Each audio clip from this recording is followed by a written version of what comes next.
But I want to thank the speakers today for coming on to the Char Talk today. Bernie, thank you very much for suggesting this format. It should be a really good discussion. We've got some good questions here to help guide the discussion as we go forward. Just to let people know, this will be recorded here today.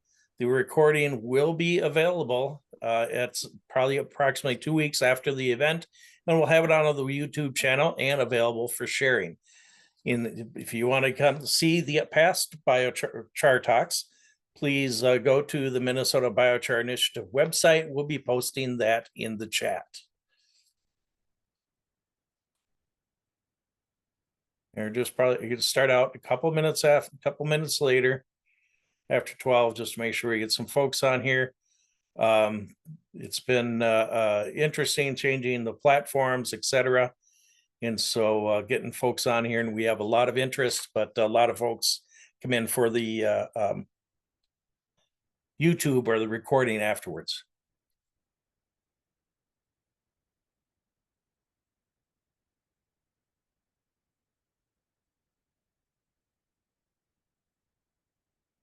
We'll see a few familiar faces here. Kelpie, is John going to be on today?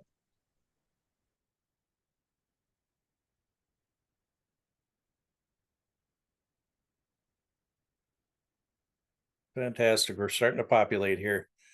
We're at 12 o'clock. I'm going to be starting in about 2 minutes, just to allow a few more folks to come on up. But I appreciate you taking the time to be here today. Hope everyone is having a wonderful weekend. It is the Minnesota State Fair. It started yesterday.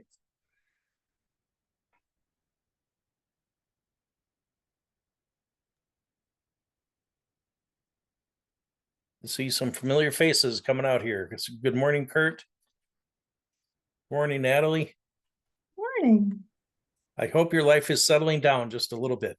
It has significantly, and it has. Just recently, though, it took a long time. Oh, fantastic. We're going to have to reschedule, get you back on the schedule. I am looking forward to it greatly. And fantastic. With a new title. So, yes. All right. Well, fantastic. I want to welcome you today to Char Talk, August Char Talk. Today, we have an exciting panel coming through here to have discussions in a usual different format that as we normally have. But I would like to introduce our today's panelists. First of all, we have Myles Gray, who is the executive director of the United States Biochar Initiative, a nonprofit focused on increasing production and use of biochar by developing material standards and end-use markets for biochar. He has been working in biochar for nearly 15 years in academia, consulting industry, and the nonprofit sector, and is a professional water resources engineer. Myles specializes in developing biochar products and markets with a focus on soil amendments, biochar-enhanced fertilizers, horticultural substrates, stormwater treatment, and concrete. He holds a BS in Earth Science from Cornell and an MS in Soil Science and Water Resources Engineering from Oregon State University. And he lives, works, and plays in Portland, Oregon, along with his wife, Rosalind, and 2 children, Forrest and Sylvia. Welcome, Myles. And Tom Myles, thank you.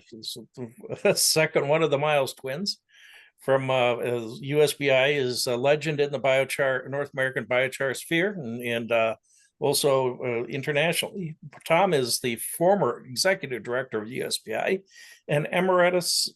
Am I getting spelling? Hopefully saying that right. I always read it, never pronounce it. Emeritus, board member of International Biochar Initiative, or IBI. He is interested in the thermal conversion of biomass for beneficial use. He has expertise in conversion of wood, straw, stalks, and manures to energy, biochar, and ash. He designs systems for biomass processing and handling, including densification, carbonization, gasification, power generation, and handling, including and residue and nutrient management, including biochar and composting. TR Myles, Technical Consultants Inc., Portland, Oregon, sponsors and hosts internet discussions on biochar, biomass energy, and biochar. And finally, one of my neighbors to the south here in Iowa, we have Bernardo del Campo, an Uruguayan agricultural engineer with broad experience in agriculture, manufacturing, and consulting.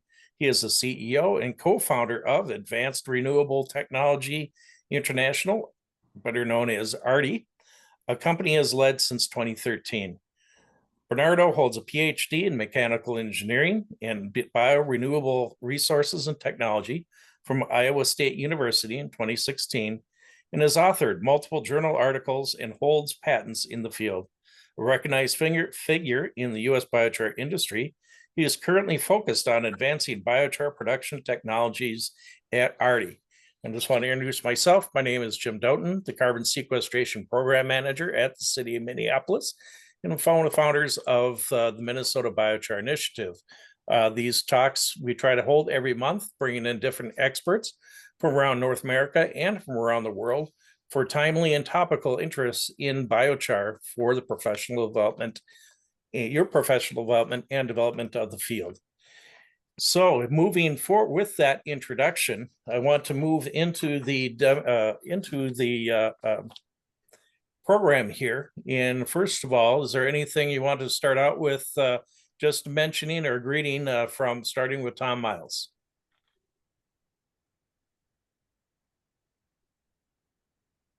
No, just like to welcome everybody to the Char Talk, and it's been fun over the last 20 years to see the growing enthusiasm for biochar. I was just at a major horticultural show yesterday, and it was interesting that everybody seemed to know about biochar or had heard about biochar.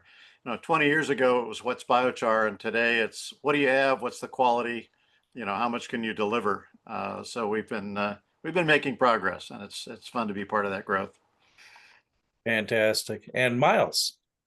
I'll just add, really appreciate you putting this on, Jim. In addition, Jim is a board member of USBI, so we really appreciate your service, Jim. And one of the key parts of us pulling off our upcoming conference in Minneapolis. So I expect many of you know, but if you don't, the North American Biochar Conference is coming up September 15th to 18th in Minneapolis. We're really looking forward to it. And fantastic. And we'll be dropping a note and a link to the conference in the chat. So thank you for saving me the trouble there, Myles. And Bernie. Well, thank you, Jim, and thank you everyone for being here. It's truly a pleasure. I love to see the same old faces that I always see and the new faces that are coming, and all the excitement that is around our industry, and especially now with the conference coming on board. So thank you, everyone.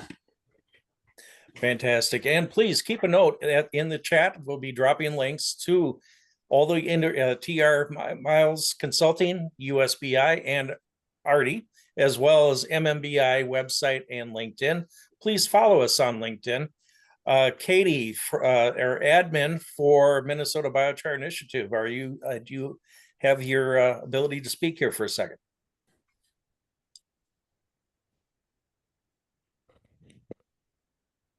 I just want to introduce the magic behind the scenes here for Minnesota Biochar Initiative.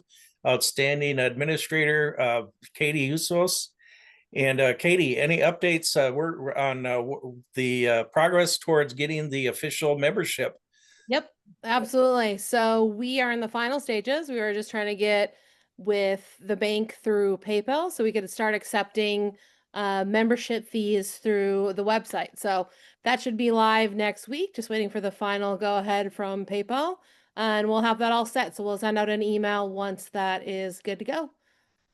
Fantastic. And really appreciate what Katie's been doing behind here. She is behind the website and other things, and quite the magical creature. Thank you very much. We couldn't exist without you. Thank you. And I also want to introduce today Stephanie White in the background.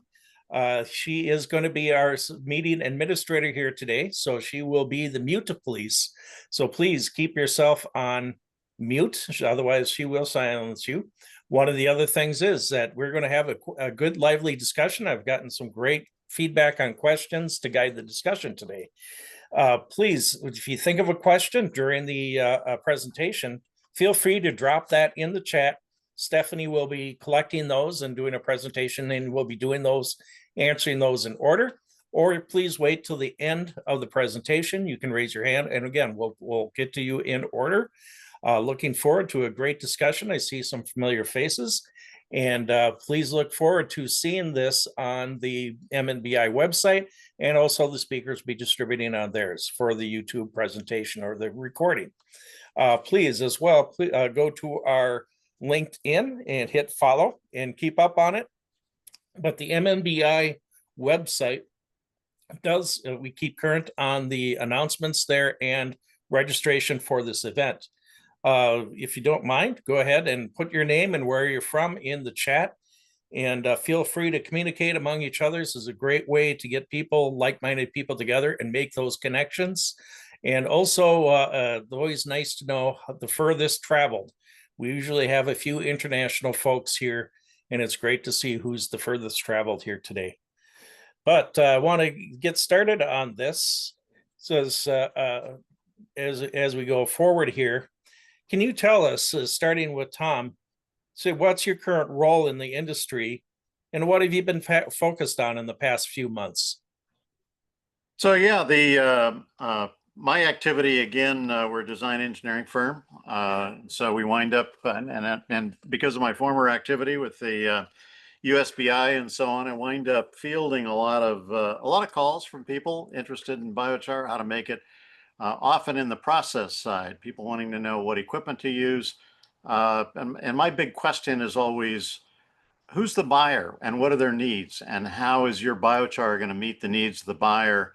And then let's work backwards into the process design and development. And so just recently, for example, I've been working on a functionalized biochar. In other words, treating the biochar, treating the biomass with chemicals, and then doing the pyrolysis process with gases, and coming out with a product that specifically will be very good at pulling in phosphorus from wastewater, for example. So yeah, everything from soup to nuts, everything small. People want to do small scale mobile stuff. People want to do fixed industrial processes. And so we do design development of some large industrial facilities that people are looking at. So every time you see the announcement for Google buying 200,000 carbon credits, then we get calls about, okay, how do we make this stuff? So that's what I've been involved in.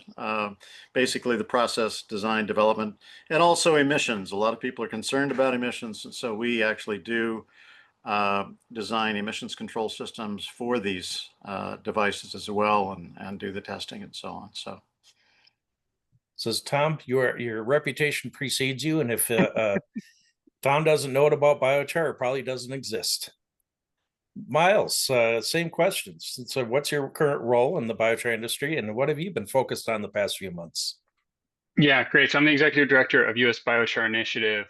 We are a 501c3 focused on increasing production and use of biochar broadly in the United States. And funny point here, it seems that for anybody who ever wants to have this role in the future, to become executive director of US Biochar Initiative, you have to have Myles in your name, and you have to live in Portland, Oregon. It's required. But what we do, you know, USBI has done a lot of different things in the time that it's been an organization. Since I became the executive director, I've really been focusing on probably three things in general. One is a real focus on developing market demand for the physical product. That is the black stuff, like who's going to buy the black biochar product. The carbon removal credits are something that is transactable right now. I wouldn't say it's easy, but it's doable. You know, heat products from biochar facilities, that's sort of a site-specific case. So what we do really is focus on the end-use markets for the physical product, because we sort of believe that will broadly benefit the biochar industry. So that's in things like soil, biochar-enhanced fertilizers, concrete, stormwater, et cetera. Another thing we do, which is aligned with that, is develop standards primarily for physical biochar. Right now, we're leading an effort to develop an American national standard for the analysis of biochar, and we hope to follow that up with additional standards like end use standards for different end uses. And then finally, we host our annual conference. So that's essentially what we do in the biochar industry. Fantastic. Thank you. And same questions to you, Bernie. What's your current role in the biochar industry, and what have you've been focused on? Excellent. So I'm the CEO of ARTi, and I've been working with ARTi for 14 years. I study biochar, so always my role has been my passion as well. So in ARTi, we manufacture equipment, we do consultation and engineering, we do research and development for clients, biochar sales, and we assist them with the carbon credits certification, navigate the carbon credits. So what we have been focusing in, in the last few months, well, the first thing is, navigating the storm waters. I think that that has been one of our key missions, that, well, how all these uncertainties or changes are affecting the industry and are affecting our companies, and how we now need to drive to these years or so and try to battle this. Then improving the technologies. We are always trying to improve our technologies, improve the throughput, improve emissions, improve the quality, improve all the things that the biochar industry needs, well, addressing in our technologies. We have been trying to do partnership with key companies and people.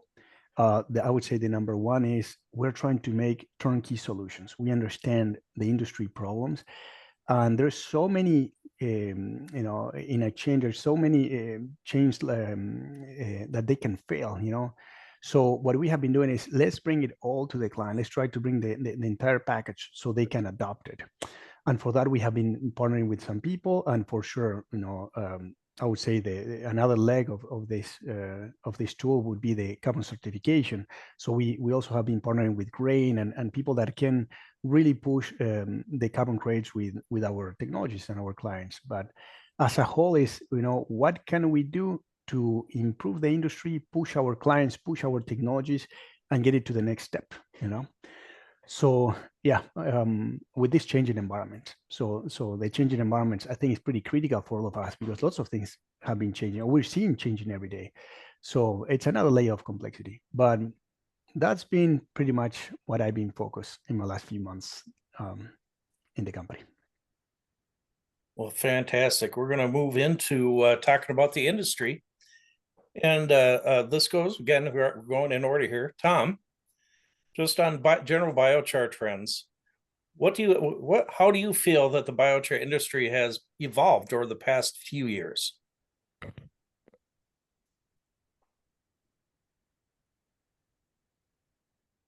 Well, I think we've seen an evolution, and I think we've seen a maturing of the industry. We've seen more producers that I've described this as going from a religion to an industry, where people wanted to make the black stuff and save the planet, but didn't know much about making products and developing things from an industrial standard. And now I think we're beginning to see more companies producing products that have specific applications. We're actually at a point where we have a mix of biochar products in the United States, in which we're seeing demand from some producers that other producers be more careful with regard to following standards and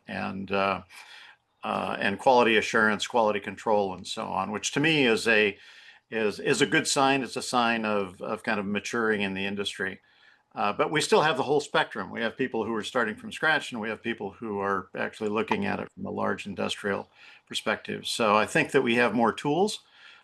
We have a huge amount of waste material, especially wood waste, available, especially in the Southeast in our wood products industry. I'm currently working with the National Wood Pallet Association, looking at opportunities for what to do with pallet scrap.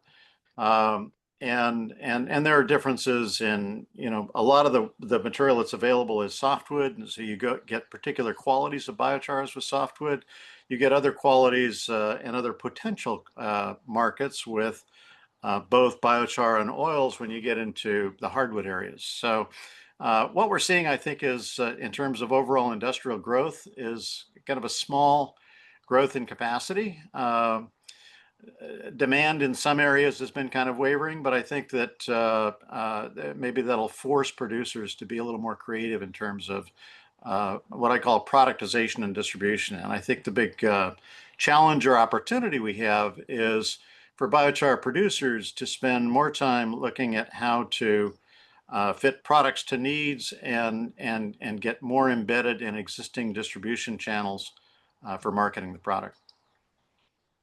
Well, that's some really good stuff, and I concur with your answers on that one. Myles, back to you. How do you feel that the industry has been evolving over the past several years? Yeah, well, clearly there's been a significant increase in just sort of general interest in the industry, but also a whole lot more production in the United States in the last, 3-4 years. And a big part of that is driven by, carbon removal credits and the sort of continuing demand for those. And I will, be the first to say I've been surprised at the growth in demand for those and sort of the stability of that market. I think it's been a bit surprising to me, but it really is helping to push this industry forward. I think one of the things that's happened because of that, because of so much demand for these carbon removal credits, is because the physical product is sold separately. There is sometimes more physical biochar than there is demand for that physical biochar, and it's certainly true. Demand for physical biochar is growing quickly, but it's growing from relatively small baselines. And it's not keeping up with the demand for the carbon removal credits. So that's kind of like what I view our job as at USBI, is to really try and fill that gap and do as much as we can to help grow those markets. And to Tom's point about productization, that's something that I've kind of seen emerge over just the past few years, that companies are the growth of companies that are in the biochar space that are not biochar producers, but are biochar products. So we're seeing that in the concrete space, fertilizer space, in the potting media space, and in the stormwater space and elsewhere. But those are kind of 4 areas where you're seeing companies that are selling biochar products and they're not producing biochar. And that's really, to me, a real sign of maturity in the industry. Like, a maturing industry is going to end up very likely having companies that produce products that are separate from the companies that produce the raw material, which is biochar. So I think it's really promising. Obviously, a long way to go and a lot more to do. Bernie, same question. Where do you see Excellent. the industry evolving over the past several years, or have seen? Excellent. Yeah, same question, same answers. No, I'm going to repeat a few of them because I think they're key. They're super important. I think we always want to see the industry grow in the biochar sales, and now we're selling, doubling biochar sales in the last 2 years. But also we're seeing more implementation of products with biochar, and that's what we really want to see. It's not people using biochar, but using the real products for the final market, for that final client. And we're seeing soil blends, with biochar potting medias. We're seeing, things on Amazon and things that are ready for the client. So I think that is tremendous. It's a tremendous advance in our industry. What Ray is saying is absolutely right. We just need a lot more volumes. The carbon credit is evolving rapidly. I think we're deploying, more removals than any other technology, but we need the biochar to pick up the game and actually be in the forefront of biochar sales and generating products, more products, a larger scale. But we're seeing companies that they're, very innovative in the products that they're making, and they're great. What I'm seeing as well in the entire industry is a lot more knowledge. Before, 5 years ago, you would talk to anyone, and you would need to go to the very basis of what is biochar for them to understand, establish a conversation with them. And now you're seeing people talking about carbon credits, talking about composition, goods and bads on the biochar is incredible. Don't get me wrong, we still need 200% improvement of the information that we manage in the commercial world. But at the same time, people know what is biochar. There are many people that know, many more that they don't know or they need to know. But I think that is something that we perceive a lot now. You can establish conversations with agronomists, with a client or something like that. Before, they didn't know anything. We're seeing new applications. You have the biochar, you can do so much, but you start seeing a little timid steps into, concrete, into steel, into more research trials, something a little bigger than then the investor sees and see the opportunities. I would say that the education was always there. The industry, the universities were always there behind, but now we're seeing that extension phase, a little bit more implementation of those for new markets, and we need them. We absolutely need them.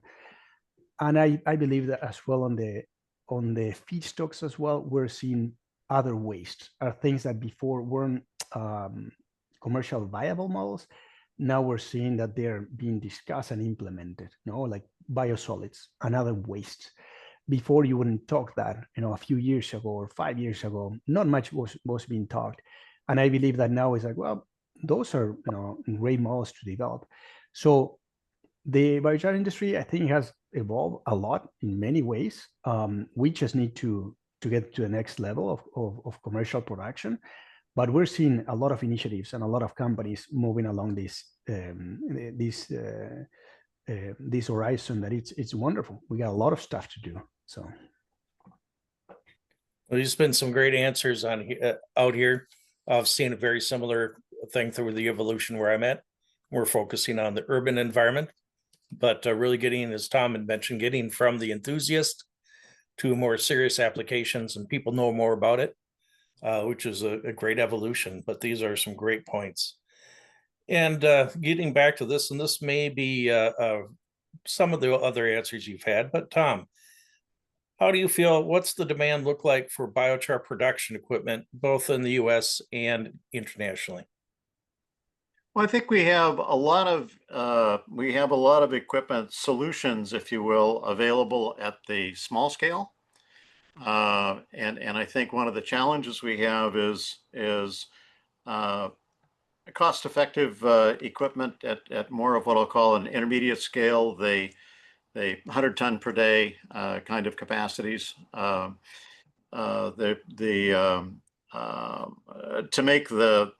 To make the value proposition work for a producer. So from an equipment point of view, I think that equipment suppliers probably would like to see obviously more sales, and that's a function of the biochar market, the biochar development. But we're still a very, as Bernie pointed out, we're still a very small industry, and I think there's a lot of opportunity for equipment sales. We're seeing some acceleration, especially in that kind of 1 ton per hour, 1 dry ton of biomass per hour sort of capacity. People are looking for the 25 ton a day, dry ton a day, or 50 dry ton a day. Seems to be a place where there's a little bit more demand right now, and part of that is a function of the capital capabilities of the companies that are getting into the business. Can you afford a $4 or $5 million facility, or can you pop the clutch and go to a 10 or 20 or $50 million facility? These larger facilities take a longer time to establish. Equipment that's kind of prefabricated or skid mounted and so on, like ARTi and others produce. It's a very good sign to see demand for those, for that equipment, but I think it's part of the growth process. I think that the demand for equipment is going to, and larger capacity equipment is going to grow with the markets. And so until we see the offtake agreements, the kinds of things that the financial institutions are comfortable with, we probably won't see some of that larger equipment being purchased. There's a lot of feasibility studies. We see companies that are putting out a lot of proposals for equipment at various sizes, but I think in terms of actual equipment that's being purchased and installed, it's more in this, what I'll call a smaller scale, 1 to 2 dry ton per hour, 25, 50 dry ton per day capacity. Fantastic. Myles, same question. Where do you see the demand for biochar equipment going? Well, I see it going a few ways, probably based on a lot of the feedstocks that I kind of see emerging. And one of the things that I've seen over the past few years is a real advancement in the sophistication of biochar business models. And what I mean by that is that earlier, maybe 5, 6 years ago, a lot of what biochar companies were trying to do was buy wood chips, make biochar. And that can still work, but that model, I think, really requires some amount of scale to make that model work. which you just have to drive down your production costs. But also seeing a lot of sophistication around waste feedstocks. And Tom and Bernie, I'm sure you know more about this than I do, but seeing a lot of interest in using biosolids from wastewater treatment plants as a feedstock, pallets, and other real waste materials, even sort of municipal solid waste. There are facilities that are looking at biochar facilities at municipal solid waste facilities. So really identifying those areas where you can get paid to take feedstock is emerging, I think, as a space where there's a lot of sales into the equipment markets. But certainly not my area of expertise, so I'll sort of rely more on Tom and Bernie's answers. Bernie, to you. Yeah, not much more to add. I think that both Myles have done an incredible job as usual. Nothing less to expect. But in our side, I would say we're seeing a lot of interest in equipment. I think there's a lot of uncertainty along these days. So the larger projects, we feel like they're stalled or they're just waiting. We can see some other smaller project that they're more pilot based, for validation and kind of starting developing some biochar to see whether this is going to be a larger investment in the future. We see those ones that they continue, but the larger project, I think they're just waiting. There's a lot of uncertainties, and no one wants to put 10 million bucks and don't know if they will be able to export tomorrow to some country or not. So I think that is something that we need to cope, and we'll see for how long, but it's something that we need to be aware. And the other thing that it has been talked here is, along the same line, we have those pilot projects and large scale projects, and I believe that the market is there, but like what biochar is, you make biochar is something that you can transport for a couple 100 miles. You need good products to get good revenues. So it's not so simple to get into the large scale operation and have everything nailed down. And we need markets for large scale operation. And we do have some, but we need more. For a $10, $20 million project, we need those big markets developed. So I applaud everyone here because they're trying to develop those markets, develop those products for those markets, but develop those markets is huge. So once they're consolidated and the large producer will have different options to sell this and all the logistics is in place, then you will see those larger investments. But as of now, I think they're there. There are a lot of talks. And my personal opinion is that we will see them soon, but it might take a year or two and some pilot development going on until we see the real investments in large equipment. And we're going to get into the economics. Some of the questions I know that's near and dear to people's hearts, including mine. One of the key metrics I have to deal with, even at the work for municipality, is recovering costs in order to make this project pencil out. And going back to Tom, starting out with Tom, how do biochar companies make money? Well, I think and I think the previous comments that Myles and Bernie have made lead to we have one of our people on the so-called fringe of the biochar world who says you got to walk on two legs. You can make the biochar, but you need to recover the value from the heat as a co-product.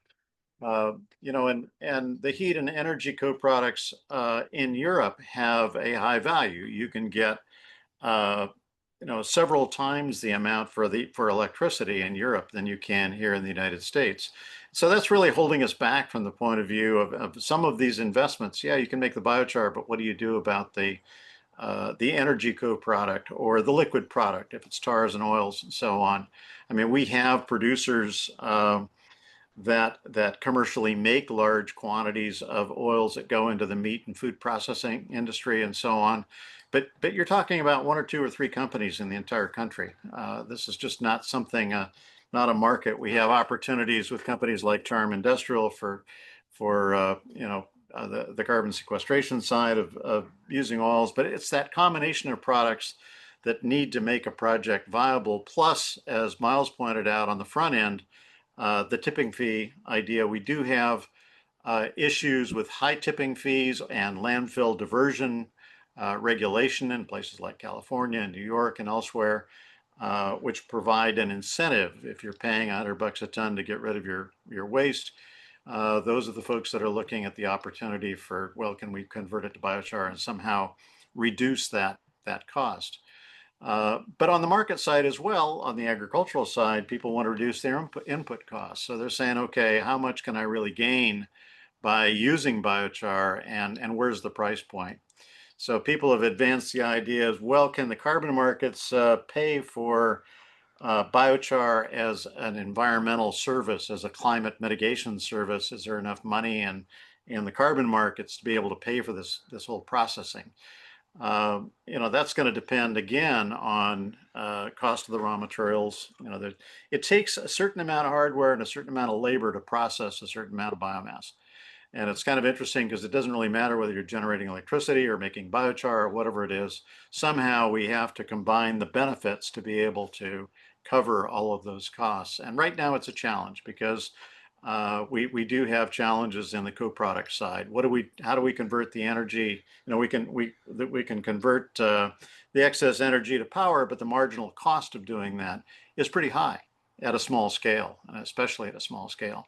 So what I see happening, and what I get inquiries from, are companies that are larger scale food processors of things like oats and so on, that have residues that are going begging, that they're paying to dispose of.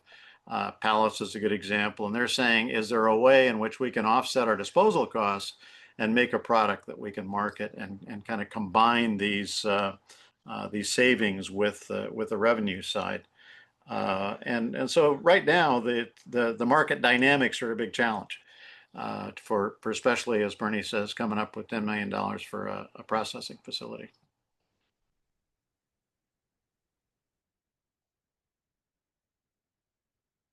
You're mute, Jim. Thanks. Finally, I've had myself on mute here. But Myles, same to you. So how do you see biochar companies making money?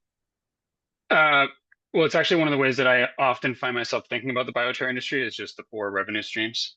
So there's carbon removal credit revenue, physical biochar sales, energy products, which could be heat, electricity, fuels sometimes. And then it's often a cost, but can be a revenue stream or an avoided cost, which is sort of waste disposal, right? Like tipping fees, things like that. One of the interesting things that I came across and has been growing. So USBI sponsored a 2023 global biochar market study. We're going to be relaunching that, another iteration of that this fall. One of the things that was interesting in that was finding that a lot of large biochar producers, both industrial but also large distributed models in the global south, are able to make the biochar business model work relying on carbon credit revenue alone. And I think that's very likely because of lower labor costs, because the carbon removal credit is something that is essentially a commodity that can be sold anywhere. It doesn't even need to be shipped. So it's just produced at a point in time. And lower production costs in different countries, which brings me back to those 4 revenue streams, which is only to say that in the US, from what I've seen, you have to have at least 2 revenue streams and probably sometimes 3 to make it work in the US, which goes back to our kind of mission at USBI, which is really focusing on helping to grow one of those 4, which is demand for the physical product. Well, that's some great insight, Myles. Bernie, again, as equipment manufacturer and a maker of biochar itself. Yeah. How do you make money? And that's a great point. I was going to give you just a little different spin because it is true for biochar. For established companies making biochar, is exactly that. Is how you monetize, tipping fees or reducing cost of disposal. Here, how you make biochar, profitable. How you make more carbon credits, and the energy products for sure. Once the facility is installed, great. Let's get those 4 products and see how we can get more revenues out of that. What do we do with ARTi? It's just before we get to that stage, we need to review, what reactors do you need? All this, assemble this as efficient as we can. There's $1 million dryers, but would you make money if you do that? So establish a good production facility. It's very, very hard. You need to be very, very smart to spend the right amount of capital. Operational, the same thing. How much automation you put, how many people you put, all those things needs to be addressed from the get-go. And I feel like most of the time it's not. There's some financials there, there's some general numbers, but then in the reality, they're quite different. So it's how you make money. You need to do your homework right. And you need to have the right equipment. You need to have a lot of R&D, because making the equipment and then making the products, and then there's a lot of research. There's a lot of consultation with critical people in order to make your facility profitable, and make your products right and make the best product for the best amount of money. So that is absolutely critical. The carbon credit is the same. Is you can do half of your revenue with the carbon credits, or at 10%. It depends how you establish everything. And for us, what we have seen is there's so much in the biochar industry that you need to know that is very hard for one stakeholder to do all these things together. I've been able to be good at all of them. It's very, very hard. So partnering well, working with the right people, for us is absolutely critical. We can have the best machine, but you have the right operating company, it's going to be a failure. It's going to be a failure. And we've seen it over and over. What we are trying to do is exactly that, is bring a whole package, a solution that is, consolidated entire solution and turnkey solution. And you can have the greatest model, but I would say in the industry, I will step even one step further. The greatest challenge is good financing models here, okay? Because all this is a lot of money, and I still see that we're lagging behind in all the finance. Or if there's finance there, not the right finance that we'll need to see for these projects. So again, there's so many things that we need to figure it out. This is a multidisciplinary team that needs to solve all sorts of challenge. And yeah, making money is not so simple. There are a lot of things that you need to consider, and you need to have a great staff and to make a profitable biochar industry. That would be my take home. Can I ask a follow-up question to Bernie on that, Jim? Oh, sure. I was just curious if you're seeing any trends over the past few years around which of those revenue streams is starting to drive the projects that either get built or seem the most viable for being built. The financing is everything. We've seen very, beautiful projects, but the financing is not there. And then you need to ask yourself why the financing is not there. Aren't the people willing to do this? Absolutely. But the risk that we need to handle, because all these things that you need to figure out are very significant. I would like to emphasize the risk of the offtakes. We need large offtakes that, we have 5 different clients that you can sell 10,000 tons of biochar, and we don't have those. I would say risk on the biochar and the carbon credits. No, I feel like that is actually dragging the entire industry. One of the things that before was, a pie in the sky, now is they're solid. They're just waiting for the industry to deliver. We're way behind. But I would say if we don't figure out the biochar scale, make it profitable, the finance is not going to be there. And if the finance is not there, you can study all your life, but you won't have a large scale production facility in operation. That's what boils down to. Myles, you have a big task ahead of you in that market development. So we look forward to we look forward to seeing those come along. Yeah, just to follow on comment to Bernie's comment about financing. A lot of the inquiries I get are from organizations, investors, financing, really asking the fundamental questions about technology and market, and they want to settle those issues. And typically these are companies that are offering secondary financing from the point of view of typically they're carbon companies, basically, that are looking at providing financing in exchange for the carbon credit revenues. But they want to make sure that the system is going to reliably produce these wonderful volumes of biochar that are promised. and which is something of a challenge when you look at, you're really looking at an industry that has, I mean, you got three components that we typically look at. You got the feedstock and issues associated with the feedstock. You have the design of the equipment, but then you also, as Bernie pointed out, you've got the operation of the equipment. Who's the team that's running the equipment, and are they making the best use of that? And so that's part of the overall evaluation. We worked on a project that Myles will remember a few years ago, in which as the project financing for a very large project went further upstream in an organization, then some of the risk factor became dominant, and ultimately the project didn't go forward because upstairs they didn't buy the proposed methods for mitigating the risk, if you will. So you have to check all those boxes. You have to satisfy all those people, and it's tough, especially when you have limitations on, as Myles points out, if you don't have two of those four, it's a hard sell. And it gets back to, can you afford to pay $10 million for the plant? These are some great things, and I can go to skip around here a little bit, but getting into that, Tom, you had mentioned about the feed, looking at those feedstocks are coming in.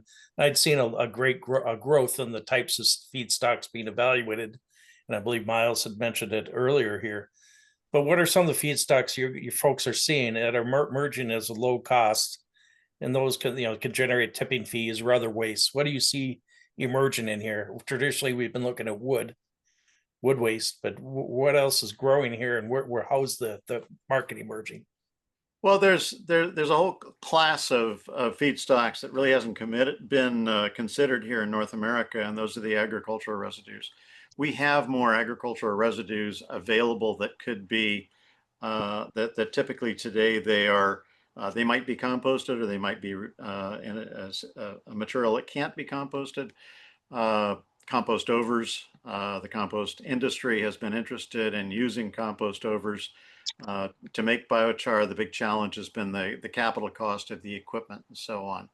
And what I look forward to is a marriage between a composting company and a biochar company, in which the biochar company might be coming in and working in the fence, so to speak, along with the compost operation, taking the compost overs as one of the feedstocks, and they would be pulling in wood waste or the clean fraction of municipal wood sources and so on, to make a biochar that could both be used in co-composting to improve the value of those products, and could be sold also in other forms.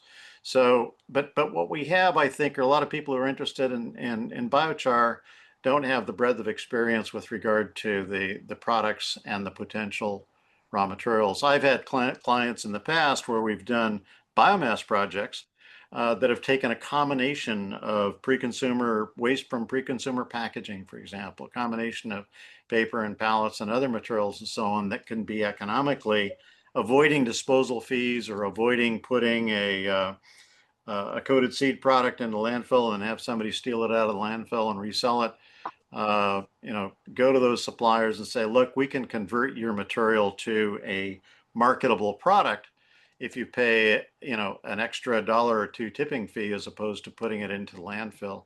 So I think there are agricultural residues, there are non-wood materials that are potential feedstocks that we're just not using. What we see is, in places like China and Asia and so on, we see a lot of feedstocks that are being used, and people are taking advantage of the mineral composition of those feedstocks as to make a biochar product that is more than just carbon. And they're being very successful at it. And China's been doing this for about 10 or 15 years with our help from our friends in Australia. So I think there are opportunities there for a variety of feedstocks that currently have tipping fees that people are simply not looking at because they don't know about that. I had a client years ago that said, well, I know how to get paid to haul biomass away, and that became a big part of a biomass facility we put in, which had a very low power purchase agreement from a power production point of view, but he was able to make the whole thing work because of that tipping fee side. So again, I think that's from other feedstocks, it's really the non-woody stuff, food processing waste, packaging materials, a lot of those kinds of things, pits and hulls and nuts and shells. Here we see Corrigan, for example, in San Francisco, that's making both biochar and a liquid product from almond shells.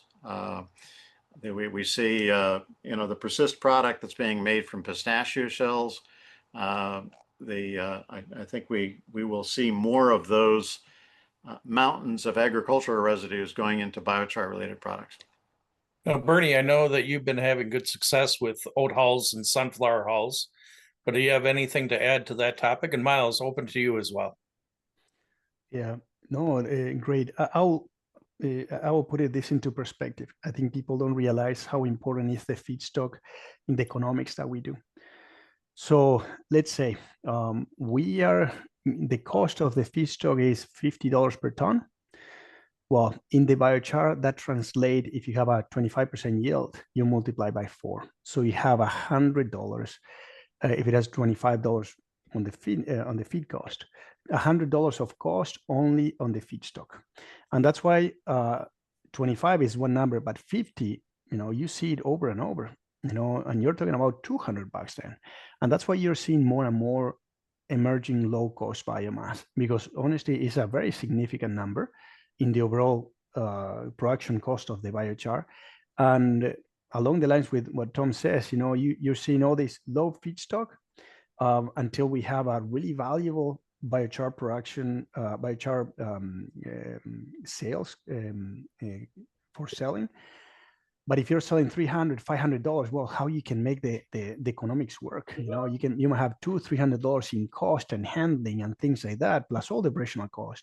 So the biomass cost is very significant. That's why you see lots of those, biochar producers, they have tipping fees, or they have already a cost associated with that biomass, and for them it's free, or maybe they get a little bit of money out of it. And then you see how those malls, the numbers are so much better. And then you can do a general biochar for selling. Okay. Ideally, we would like this product that is 2 or 3 times more expensive than the biochar, but you cannot make malls on those products that they haven't been validated, quotation, in the market. So what I'm trying to say is this is very important. Low feedstock cost for the development of the industry is absolutely key for the development. We need those to make, low-cost biochar, to develop the market, to have a big market, to develop larger products and more expensive products, to have the technology afterwards to make those more expensive products afterwards. But we're still there. Is the chicken or the egg? So it's super important. We're seeing a lot more waste, like water sludges all over. We're seeing trimmings, more disposal problems that before it was an option, now it's not. And now the biochar technology comes in because it can close the loop on those biomasses. So those are the ones that we're seeing with more strength coming to us. And I believe that's what we need to focus now as the entire industry until we develop, biochar products, larger volumes, larger characterization of materials and uses, and then the specialty products will come afterwards, and then we'll have more expensive biomasses that can go along with them. Myles, do you have thoughts on that topic? The only thing I'll say is, I mentioned kind of the 4 revenue streams and how the U.S. is at a disadvantage in certain ways in the biochar industry. But I just want to point out that the feedstock side is probably one where the U.S. has an advantage. The U.S. has a lot of feedstock. We are not a very densely populated country. Some people might think we are, but we're not. There's a lot of open space in the United States. We have a lot of agricultural residue, a lot of timber residue. And we also have environmental regulations that make it, in some places, hard to get rid of that residue. So there's opportunities to generate tipping fees, or at least to avoid costs. So that's like one of the areas where the U.S. really has an advantage in the biochar industry is feedstock costs, particularly if you compare it to Europe, where the people are concerned about feedstock competition in Europe. I haven't seen that here that much. In the global south, they don't have environmental regulations associated with disposal, so there's not typically the same opportunity for tipping fees. So it is an area where, I really see a lot of the growth of the U.S. biochar industry probably being driven by the feedstock side, in addition to that market side that we're focused on. But that's one way to differentiate the U.S. market. Well, And I one of think the things, yeah. I'm sorry, go ahead. No, Tom. just adding to that, we have some companies that have been creative about combinations of feedstock. So for example, we have a company that is basically in the composting business, and they found that by adding biochar and co-composting biochar with organics not only improved the quality, but it also enabled them to combine food waste, and food waste have a much higher tipping fee. So here now they can get more money on the front end with the tipping fee, plus the food waste added to the co-composted biochar and organics gives them a final product that they can sell for twice as much as they can the compost alone, which is their basic product. So we're seeing some creativity taking advantage of some of those higher tipping fee materials and combining them with a biochar made from other residues, from the wood waste, for example. So I think we'll probably see more of that as there is more and more pressure on materials like food waste and so on for disposal. And Tom, in our market here, that's one of the key avenues we see is the compost and biochar market, but also in the urban and municipal side to swing over to address another issue with biosolids and looking at the issue of PFAS, which is preventing land application. What do you think of biosolids as a feedstock for biochar? So right now we have 7 plants that are actually producing biochar from or carbonizing biosolids. They're relatively small scale. The oldest one is the Bioforstech system in California. It's been operating about 9 years. The results have been very good from the point of view of destruction of PFAS and PFAS. Some of the technologies that have demonstrated a really good destruction haven't been implemented here in the United States. I'm working on a project with one of the major engineering firms on looking at optimizing that kind of conversion. And we have a whole spectrum. We have one company that is actually not making biochar. They're gasifying the biosolids, but they're using the energy from all of the carbon in the biosolid to basically make sand. And they're selling the sand at a pretty good price for golf course applications and that sort of thing.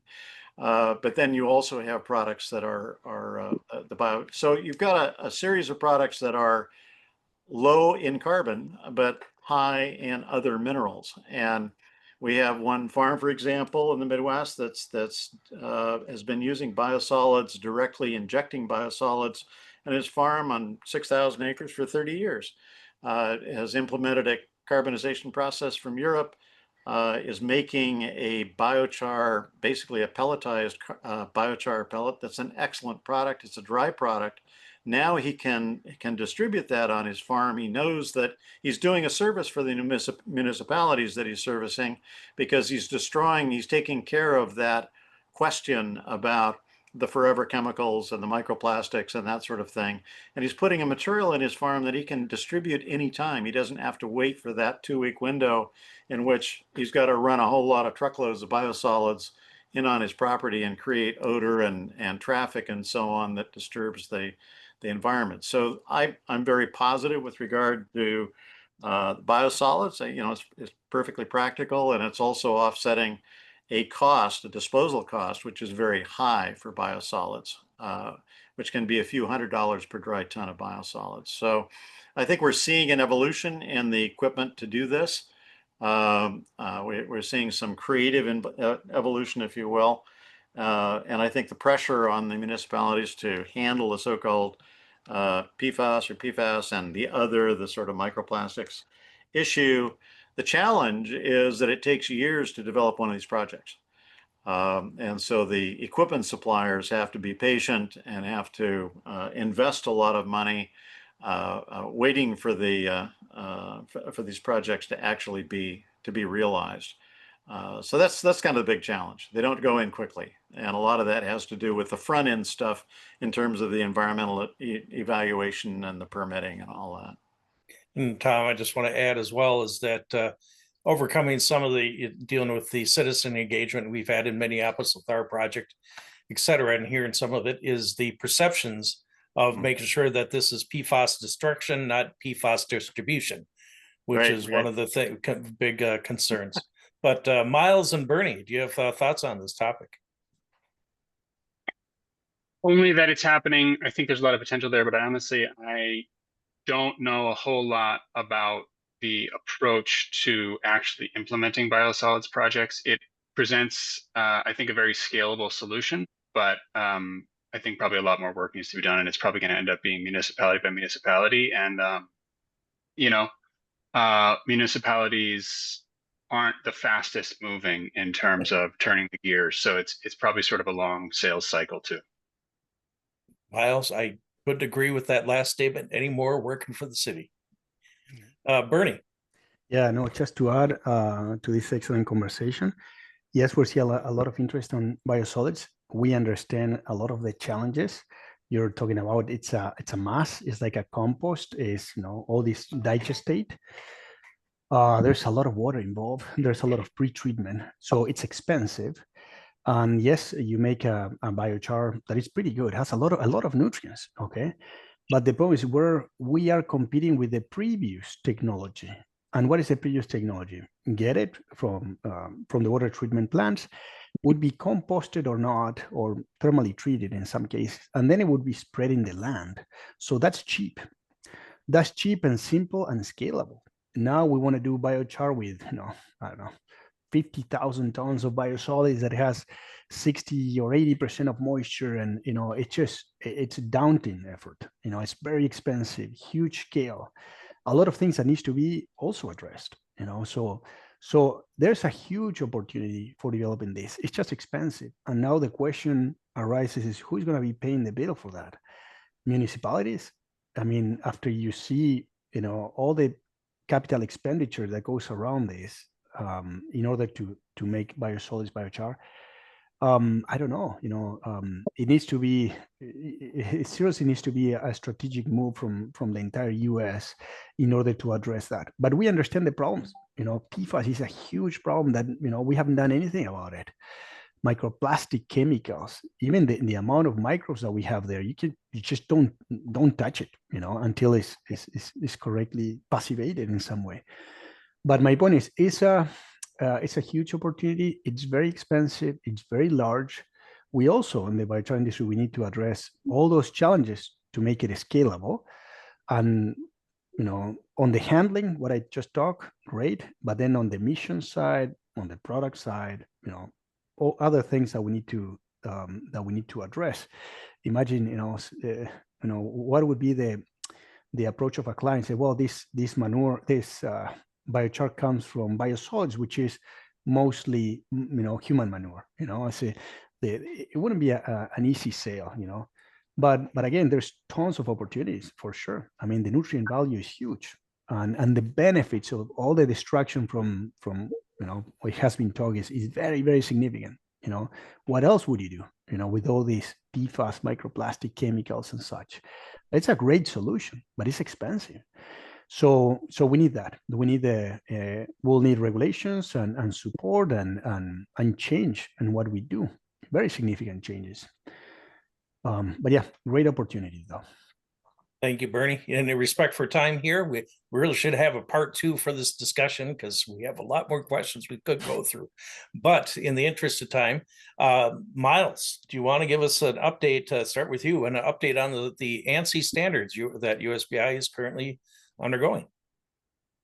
Yeah, absolutely. So our organization, USBI, is leading an effort to develop an American national standard for the laboratory analysis of biochar. And that's largely to kind of fill what we perceive as a pretty significant gap in the industry right now, and not enough laboratories in the US providing analysis services for a number of reasons. But it comes down to not having a standard that actually meets the needs of US laboratories. So that effort, we've been doing it for about a year. We've been meeting every other week. We've put a lot of work into this thing. And we just released the public review draft. I think it was on the 8th of August. So that public review period is open until late September. And then after that, hopefully we'll get only thumbs up responses, but if you want to give us a non-thumbs up response, you can do that too. And then we'll review those comments. Hopefully we'll get this thing published and available by the end of this year, and it'll be published as an ANSI standard. So that's kind of step one. And then we hope to sort of expand our work in standards from there. Say, Myles, we have Marshall in the chat here asking for a link to the draft. Do you have any information on how someone can find that that draft? Yes, you will email Brittany at asabe.org. It's all, and there's probably other areas where you can find that information, and try to drop her name in the chat here. But basically, because it's a formal American national standard, it has to go through a very formal process for getting the draft and submitting comments. So we've been advised not to give it out directly, but to guide people to go to Brittany, because then the comments get submitted that way. And are there any other key standards that are currently underway? No, but well, we are working on an ASTM standard for biochar and concrete right now. There's an ISO effort underway, an international standard. That's probably years away because it's an international effort. So ISO standards take a lot longer than American national standards. And then we actually have the first day of our conference, we're going to have a workshop on standards to really talk mostly about next steps around, essentially what I'm wanting to get out of that is what can USBI do to advance standards that help grow the industry. And so we're going to be talking about end use standards and also production standards. So that'll be the first day on the afternoon of Monday, the 15th. And that's one of the key issues I see right now is that end use standard. And we have our own Dwayne Stenland from MnDOT in the crowd here, who is, that's one of his stated missions in life right now. So glad to see that coming along. And we're going to want to get a couple questions in, but I really want to have the opportunity to reinforce that the USBI conference, North American Biochar Conference, will be held here in Minneapolis, September 15th through the 18th. The link is in the chat, or to Google NABC 25, North American Biochar Conference. Register. I know most people to wait for the last minute, but I hope to see you here in Minneapolis. Myles, do you have anything else you want to talk about that? Say about that? Well, I'll just say it's got the best agenda that I've seen yet for a biochar conference. And we're getting a huge amount of support from sponsors and exhibitors. I think, you know, most of the major players in the industry will be there. So it's probably the best place to be to learn really, really quickly about biochar in the United States. Now, as working for the host city, Minneapolis, we're happy to have USBI in here, as well as Minnesota Biochar Initiative is proud to support USBI at the conference. But getting to some questions here, just a couple. One of them coming from Jackie Smith, one of our alumni speakers, says, how are they standardizing the compost biochar product for the consumer, or is this even a problem? Yeah, I'll comment on that. Basically the compost itself, a biochar amended compost, still needs to meet, when it's specified, still needs to meet the U.S. Composting Council STM standards. And so some of the products are tested for that. I guess one thing I'd point out is that having worked with the U.S. Composting Council and their members for a lot of years, you know, practically speaking, most of the compost business is actually waste reduction. I mean, most of them are not making a product that is designed for improving soil health and so on. Often it does improve soil health, but that's not really their goal. And so this is kind of what we're asking them to do, is say, okay, take a portion of your waste product and make a soil health improvement product. And some of them have picked up that baton, and others simply have decided to wait until there's a big market for biochar, and then they'll start getting interested in using it. But from a standards point of view, basically the biochar amended compost, if specified, needs to meet the existing U.S. Composting Council standards, and those are really have to do with toxicity, and their established procedures that the Composting Council developed over 20 some years. So And that's we the have short answer. MNBI, we have board members that are on the MNC Minnesota Composting Council as well. We're looking at that same thing and coordinating then the application of compost here. And this goes up the question here: will USBI come up with quality scale certification to differentiate between chars, or so that we have levels quality or on for focused applications? So I think the answer to that is probably, but I'm not sure what the timeline will look like for that. That is one of our goals for this workshop in Minneapolis, is to really get feedback from the biochar community around what types of standards make sense. My feeling right now is that we'll end up making end use standards that are mostly do no harm standards, which are essentially focused on pollutants to make sure that biochar does not have certain pollutants, PAHs, heavy metals, etc. And because I think that gives us a lot of flexibility so that the market can still really explore product market fit, right? The biochar industry can really explore more product market fit, which really hasn't been fully established yet at this point. At the same time, we are working on some other efforts that are aligned. One, I'll just give an example. We're working on a stormwater guidance manual for the United States with an organization called Center for Watershed Protection. And we will end up with a specification in that guidance document. Obviously, there's nothing legally binding about it. It's not a formal standard, but it'll end up being a specification. So that's probably how we'll engage more at the current time, is make standards for do no harm standards and then specifications for certain uses. No, that will be well received. Thank you very much. There's a number of comments in the chat. If you have take a look here, like I said, we could keep going on for quite a while on this one. But are there any pressing questions that you haven't heard the answer to?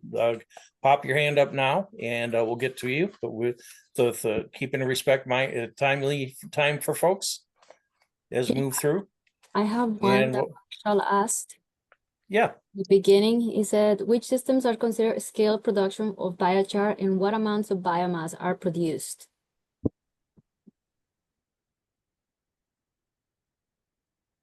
So I think the question is what the question of scale, and Bernie and I addressed this a little bit earlier, but typically what we're seeing is some companies increasing their capability of scale, but it's getting into that 1 to 2 to, in one case, 4 dry tons per hour in that 100 to 200 ton per day range. There are existing systems, calciners and so on, that will actually produce more than that, a single, like the rotary kilns that are much larger investments. We haven't seen those. That's the sort of what we've seen is the Chinese equipment that is going into the global south that's being able to produce things with low-cost labor and so on. But in North America, we haven't seen that equipment implemented. But it's sort of interesting. Most of the systems are in that I'll say 2.5 to 4 dry ton per hour capacity range for a single line, and then you have multiple lines to scale up. But because of the market circumstances and so on, I mean, we don't see any plants in operation today in Europe or the United States that are more than about 100 tons a day biomass going in, with a product, depending on the quality you want, especially if you're going for carbon credits, the yield is somewhere in the 20 to 25% range, and that gets down to really how long do you have to cook your feedstock to get to the hydrogen to organic carbon ratio to meet get the best price on the carbon market. But I would say that's kind of the scale that we're in.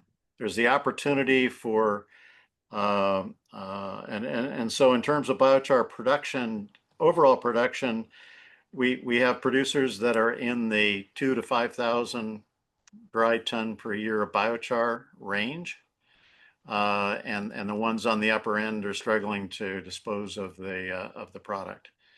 So that's kind of where we are now. We can go bigger if we can create more markets. Tom, thank you very much for that I'll just answer. add, I want to Yeah. add one thing to that, Tom, too, which is that I think that's totally true for what people would typically call biochar. There are also some extremely large facilities being built right now that are supposed to be making biocarbon for steel manufacturing, essentially as a replacement for anthracite or for coke. And one of those facilities, actually, there'll be a speaker in Minneapolis, it's partnership, or one of the companies involved is Steel Dynamics. That facility is going to be producing 200,000 tons of biocarbonate. And I believe it's supposed to be online this year. That's what they say. So it's not intended necessarily for biochar, but it is the same product as biochar. So it easily could be sold as biochar. And that was one of the big interests or topics at the Atlanta Biomass Conference. So great to see it hit here as well.